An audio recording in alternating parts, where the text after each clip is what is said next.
people from marginalized communities have shown us what it means to live in bold, beautiful color. They've persevered through challenges, not because of anything they've done, but simply because of who they are. And still they shine. So this month, let's cast off old ideas of separation and step into something greater. Unity, diversity, and the joy of being fully ourselves.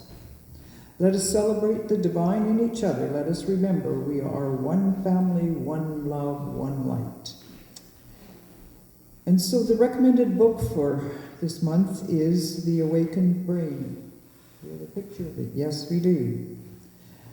This month we reflect on the truth that we are all the same, spiritually connected, equally valuable, and deeply human. We're suggesting a thoughtful and inspiring read, The Awakened Brain by Lisa Miller.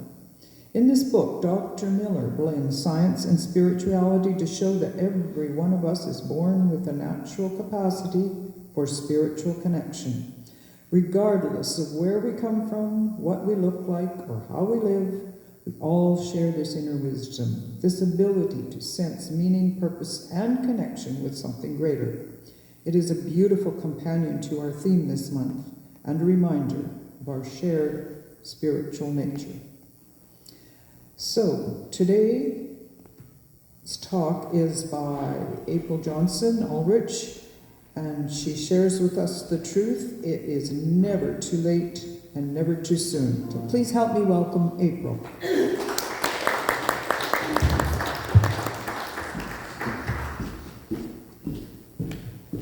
That ended too soon. Morning, everyone. Morning. Good morning, everyone. Good morning. And good morning to everyone on Zoom. This out. I might use this back and forth. So happy Father's Day to those who are fathers.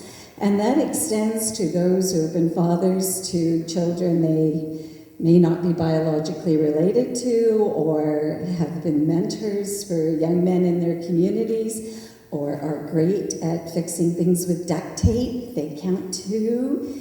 And for those who tell bad jokes, which is sort of like me. So, anyway, what a wonderful day. It's absolutely beautiful. I hope those of you that are being taken out by your kids or get a phone call, I hope that this day turns out to be very special for you indeed. And if not, I hope that this fills in somewhat for kids that can sometimes forget, even when they're in their 40s or 50s. Mine is out right now with his kids for breakfast, which is really nice, because that's one of the times it's really nice to see your kids step up and do things, and it's never too late and it's never too soon, which just happens to be the theme for our talk this morning. So, there is, as Martha Beck says, there is never a wrong time. There is just time and you're in it. So how many times have we gone to do things and said, you know what, that passed. You know, my time's passed with that I'm too late, that shouldn't be happening. Or we look at things and say, aren't they a little too young to be doing that? Isn't this a little too soon? Who made up these rules? Like, who made them up? They suck. You know, there's an age. Used to be, there was an age where women had to get their hair cut. I mean, Lord forbid you had long hair after 50. I mean, that was considered.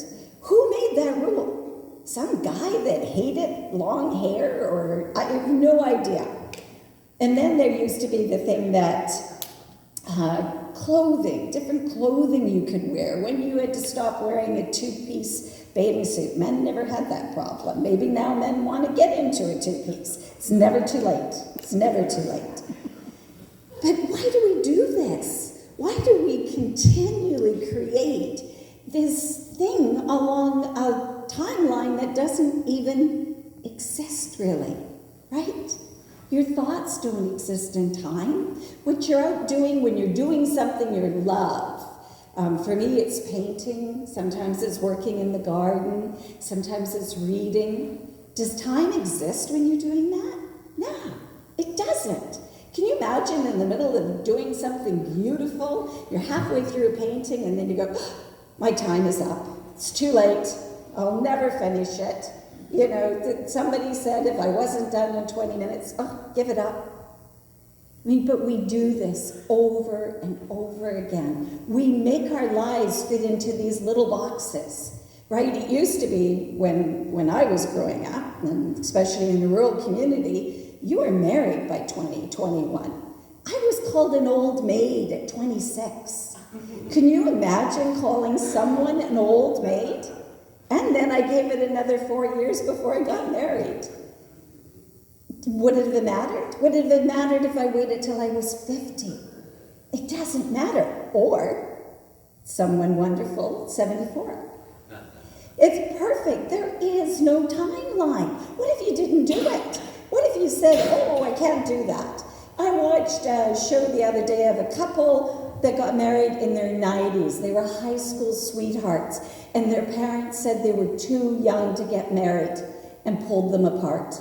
And they ended up going their separate ways, and they found each other in their 90s and got married.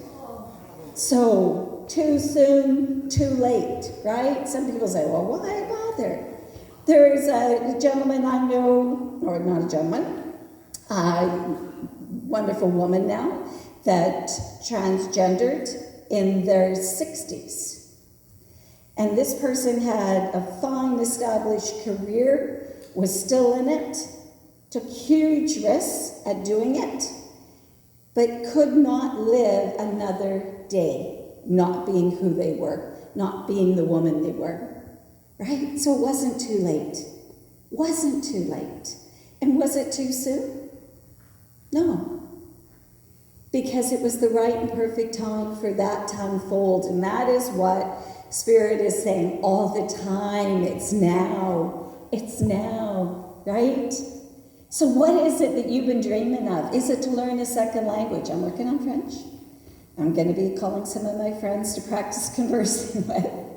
Right? Love it. Love trying it. Want to learn how to play the guitar. That has been a dream of mine. I've had guitar sitting in the corner of the room for 20-some years. Always thought, I don't have the time. I'm going to do it. I'm going to find that 15 minutes a day, and I am going to do it. And I am going to be amazing. At Christmas this year, I'm going to pull out the guitar and surprise everyone when I regale them with Stairway to Heaven or something. So what is it that you've been waiting for that you don't think, you think that has passed you by? Is there an outfit sitting in your closet that you're saying, I can't wear that, it's too young. Or I can't buy that, that's too young, that time's passed. Put it on. Go out, show it off. People love it. I follow a person on Instagram, these ladies. They're all in their 80s, and they walk out in the most fabulous, bright-colored, flamboyant outfits, and people are taking their pictures everywhere, and they say they're a joy to see.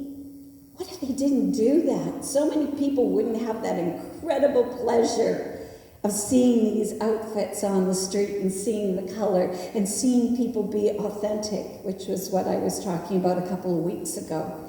Why don't we do this? Why do we put the excuse of time? Is it fear? Are we fearful of being ourselves, so we use time as an excuse? I had a wonderful thing last night where I went and saw my nephew. And he's 15 years old, and he started a band. And they played a community club. It was their second gig. I couldn't get into the first gig because it was sold out. So this was their big gig. I'm watching him. He's up there as relaxed as can be, playing the guitar, singing. They have a wonderful little singer. A lot of people said, 15? Wow, that's really young to be in a band and playing at things. No, it's not. It was the right and perfect time. Anyone had to see him. And he was living his dream. He was doing what he did. I didn't start this until in my 50s. And this is something that I have loved doing, being a spiritual director, helping people, working through things, all of it, right? I never started dancing or teaching dance till I was in my 40s. And at that time, I remember being scared to sign up for dance classes because I thought I was too old. Oh, I'm a mom, I got 2 kids at home. What am I thinking? I'm going to get up there and shake my hips, do my Shakira, right? I loved it. And it ended up being something that financially helped us through a while. I mean, how amazing is that? That's something that I thought, and then that I was too old for, and then ended up all the women that came to my class, and some men, were usually older than me, or some were younger for sure. But all of them took that chance. And perhaps when they saw me dancing, they thought, oh, if she can do it, if she can get up there, if she can be that, yeah. Public speaking. Didn't do any public speaking until I became a practitioner. And then it once in a while, and then I was up here like this for most of it. But you know what? I never would have had the experience if I had the feedback I've had, the joy I've had, the laughs I've had, if I hadn't done it, and if I hadn't said to heck with time. So what? I didn't start in my 20s. So I have a brother-in-law, and I'll just get Audrey to put up a picture. This is my brother-in-law, Bernard Beaudry. And he is the second longest man in my life after my brother, because I lost my dad. Happy Father's Day, Dad, when I was little. And Bernie has always been someone that he didn't care about how things looked or what age he was. We used to laugh. When I was younger, it used to be, oh no, here comes Bernie again. And now I'm using him as an example of time. So my brother-in-law is around 78.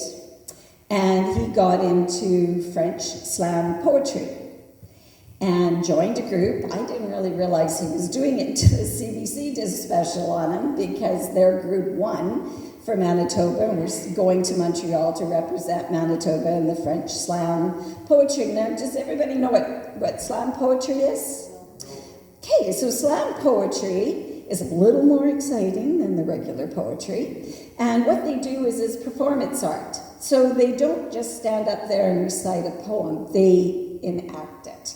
If anybody's seen the Canadian Olympics, there was a slam poet that opened up the Canadian Olympics that I would say, go look at it. Still an amazing piece, and it still represents Canada. But so Bernie went off to Montreal to play a piece, but I wasn't sure because I couldn't get my translation on it. My French isn't that good. I wasn't sure what I might be playing for you all. And I didn't want Irene's eyebrows going up halfway through. So Bernie, they ended up coming in second in the Canadian slam poetry, and he's been invited to the Worlds. So there you go. I think he started it when he was 77. And the other two, I think the one gentleman's maybe close to his age, and then a young woman is in it. But how fabulous is that? He's living a dream. He's on stage. He's performing. Right? And he never stopped to say, maybe I'm a little too old for this. Right? Maybe I shouldn't do that. Right? It's never too late. I remember my husband was famous for cooking. If I got sick, he would cook every now and then, and his favorite thing was whatever he made had to have cheese melted on it. So when I got my first illness that went a little long, I was getting very worried that my cholesterol was probably going to go through the roof because everything came up with cheese melted on it. And out of necessity, he learned how to make a Caesar salad from scratch, which is one of my favorites, and he did it beautifully. And on that success, he found Jamie Oliver and started making other meals. Well, now I don't make Eggs Benedict at Christmas because he's way better at it than I'll ever be. And other than the time he made French fries with butter, which I thought, oh no, what's going to happen to my heart? They've all been fantastic meals. And he'd ever stop to say, you know what, I'm too late to learn. I've heard men say this, I'm too late to learn to cook, I'll just order in or I'll just go pick up something. They didn't. So these are kind of, some of them are really fun and exciting, but sometimes we just have really simple things, right? Simple things we'd like to master. Maybe learning to knit. Maybe learning how to plant a garden with edibles in it. Maybe it's starting a new business. Or maybe it's just learning how to use AI and how to work it into your life and what kind of difference it could make. Or just how you could have fun with it, right? It's never too late. So when we're thinking about too soon, if I could just put up the next picture. So does everybody know who this is? Yeah, Greta Thunberg. So when she was 15, she spoke in front of the UN and condemned the people there for doing nothing about climate change, for selling her future, for her not having any hope if they didn't act now on the climate. You might have seen her recently. She's now 22 years of age and was just recently arrested by the Israeli government for trying to take an aid flotilla into Gaza. So a lot of people said when she stood up there, how dare she? She was 15 years old. How dare she criticize all these intellectuals that were sitting in the UN? Was it too soon? I don't think so. I think she was the right and perfect messenger at that age, and it was purely her age, and she was speaking for her people, who are now all in their 20s and are still in the same place, are still looking at the same environmental issues with very little movement. We need the children. We need people to say now. We need the too soon. And we need to not judge them. And I say we because we're all of a particular age here. We're not 15, 16 years old, right? It's never too soon. It's never too soon for that future to come up and tell us how it is. Tell us what they're going through. Explain to us how things are different. Tell us how we can change this place, how we can change the Center for Spiritual Living for them. What works for them? Not certainly the same thing that worked for us 10, 20, 30 years ago. It's changing out there. Anxiety alone has increased 50% among young people in the last 5 years. Look at their world. Their world, unlike ours, changes in a millisecond. AI is changing what jobs they can apply for. The environment is changing where they can live. Even the fact that the economic situation is changing on them so much. It is not a wonder that they are looking for direction. And thank goodness for those that say, okay, I'm not too young. I'm going to take a chance. I'm going to do this. I'm going to go for this. Because those are the ones that are going to save us. And those are the ones we need to support. We need to get out there when we see young people walking in the streets and saying, we don't want to do this anymore. We don't want to live this way. We need to support them. And we are so lucky to have the time to do that. It's not too late for us to get involved and mentor these kids. And for those of you that are celebrating Father's Day, look what fathers do. They show direction. They show how to do things. They support. Famous things dads do. They're cheerleaders. They're out there saying, go for it. You can do this. I know you can. We all need to be dads in this situation because it's never too soon to tell a young person how amazing they are and how they've got this, and we will help them through this tumultuous time, and they will help us.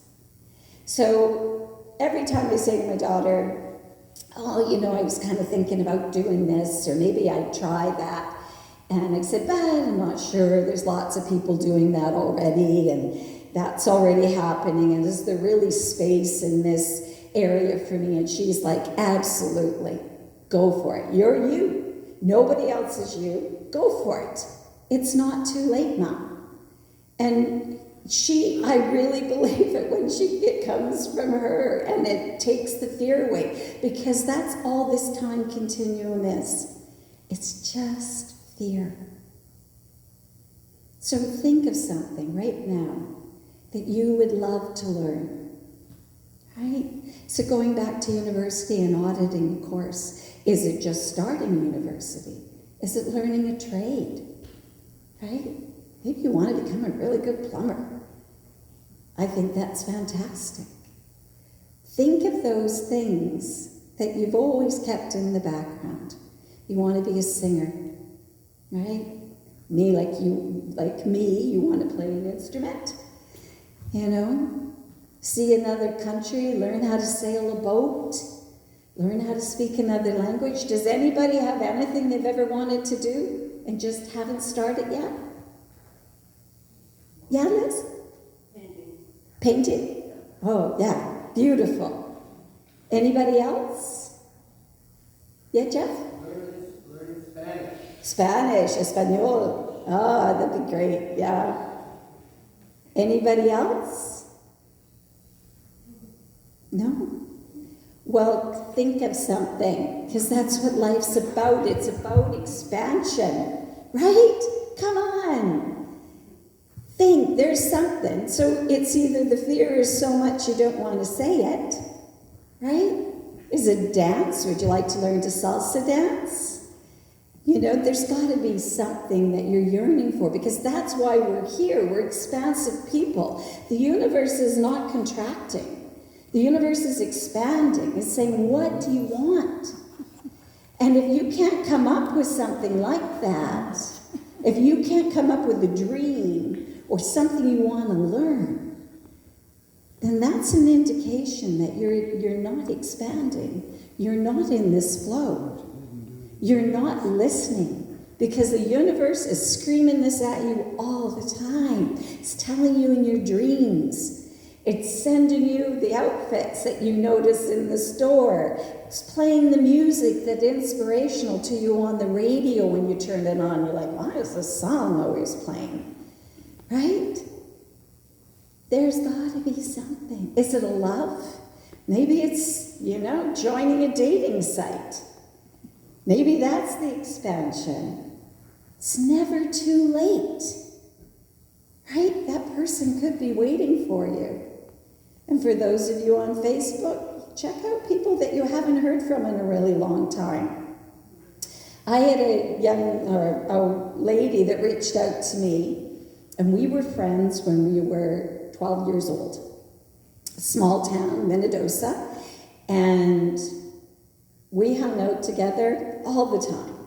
And I think she moved away when I was 13, 14. She moved away, and then she, I understand, moved to the States. And I'm not on Facebook, and I understand the value of that and keeping in touch with people.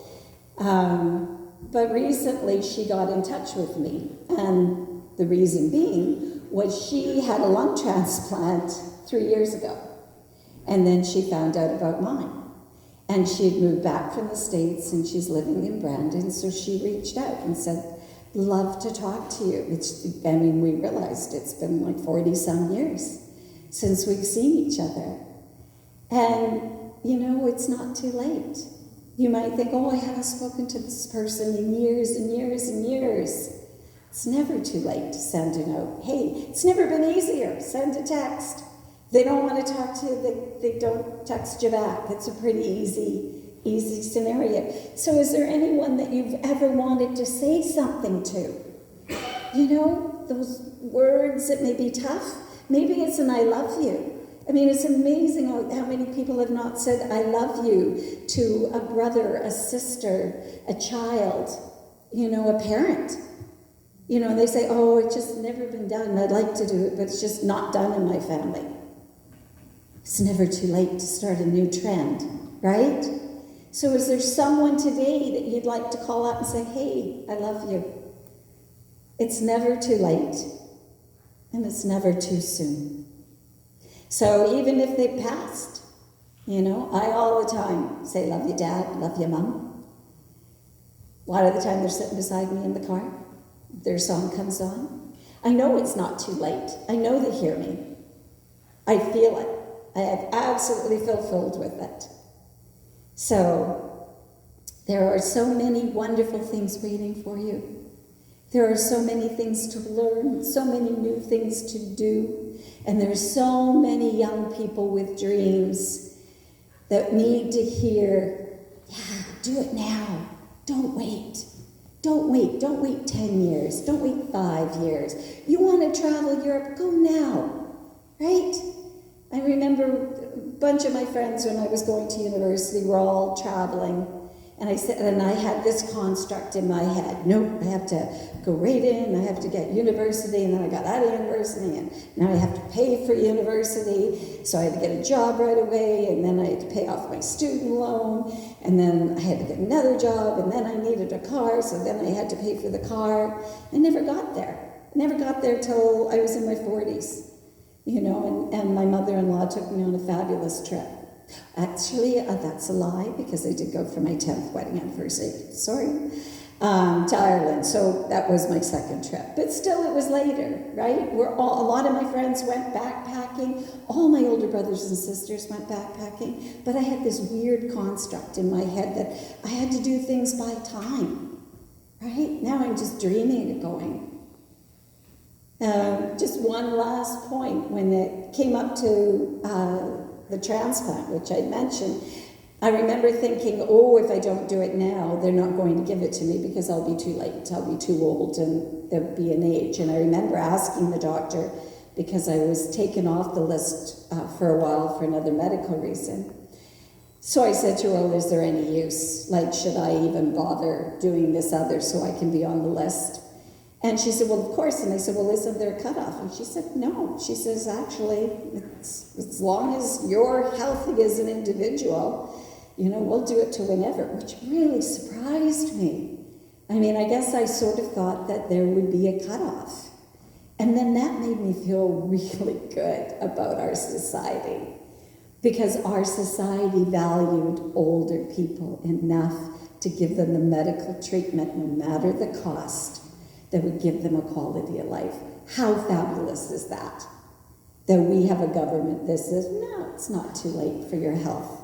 It's not too late to live your best life, right? Or that spend millions of dollars saving a preemie baby. You know, it's not too soon to invest in you, to invest in your future. So, just see if, call to action. Where do you believe that you're too late? Where do you believe that you're too late? I can wait. Wrong arm, though. The watch is on this one. Okay. Sorry? Starting a new business. Yeah. Where was it? Colonel Sanders started KFC in his 60s. I know there's some other ones, but for some reason I'm really craving chicken, and that came to mind. Yes, Clara? I'm a reading teacher, a reading class teacher. One more time? I want to find a new reading class teacher. Oh, okay. Yeah. Why? Because I want to work with fiber.